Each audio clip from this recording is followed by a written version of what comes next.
if you're making karma, then how can you ever be pure enough to stop reincarnating? So, karma is taking place all the time, 24 hours a day. In thoughts, in words, in deeds. So through knowledge, you will be able to exhaust the karma. And that is why Master Shivananda summarized it so simply. Serve, love, give, purify, meditate, realize. Through serving, through loving, through giving, you are purifying and rising above your lower nature. And then you're able to, the mind is purified. Then when you sit for meditation, the mind becomes calm, steady, peaceful. Then you're able to enter into that fourth state, the transcendental state. And then you realize that you are divine. And that's the state of enlightenment. Once you are enlightened to the truth that you are divine, then that's the goal. You're enlightened, you know that you are divine. You don't live in delusion, illusion, superstition anymore.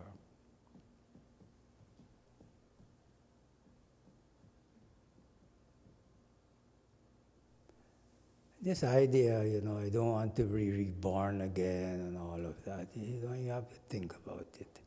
Just think about that you want to improve yourself, to elevate your consciousness. Your karma action that is taking place is on a higher level. Your actions are not just motivated by selfishness and greed. So most people, that is what motivates their action. Karma means action. And mostly they're driven to act because of greed and selfishness.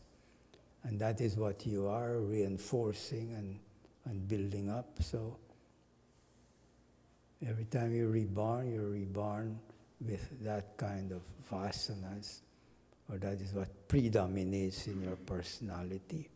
And there's no limit to which you can degrade your consciousness.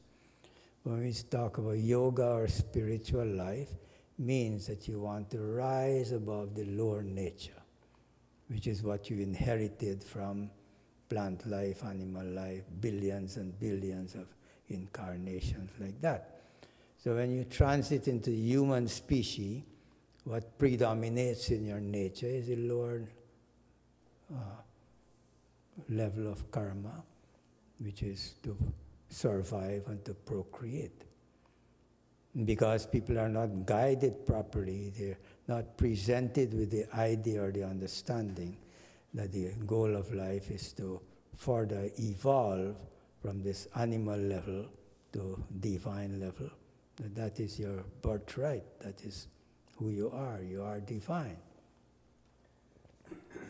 But you're not presented with this, so all you, in these three levels, the Muladhara chakra, the level of survival, the procreate, and the power center. These are the three levels that most of humanity exists in. And these are the levels that keep you in bondage. All the suffering and pain that people experience is because they are not exposed to higher knowledge. That your birthright is really to reach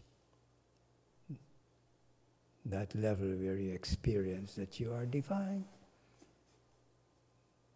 So to the extent that you're able to rise above the lower nature of lust and greed and hatred, jealousy, envy, and so on, that's the extent to which your mind becomes more expansive by substituting the opposite, be loving, be kind, be serviceful, and so on.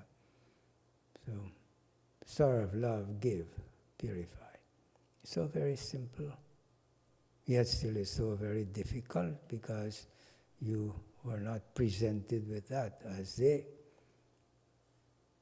nature, human nature. We mistake the animal nature and we say it's human. It's human to be lustful, to be greedy, to be selfish. No, it's not human, that's animal nature. And if that's all you're involved in, to be lustful, to be greedy, to be hateful, jealous, envious, and so on, that's all you do. You eat, drink, sleep, procreate. It's no different from animals. That's all animals do. It so happens that you have a mind and you have an intellect and you use all of that to magnify this. So you become worse than animals.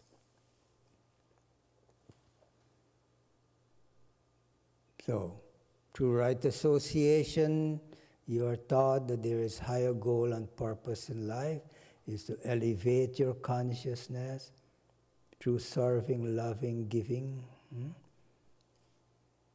And then you experience something more expansive in your consciousness.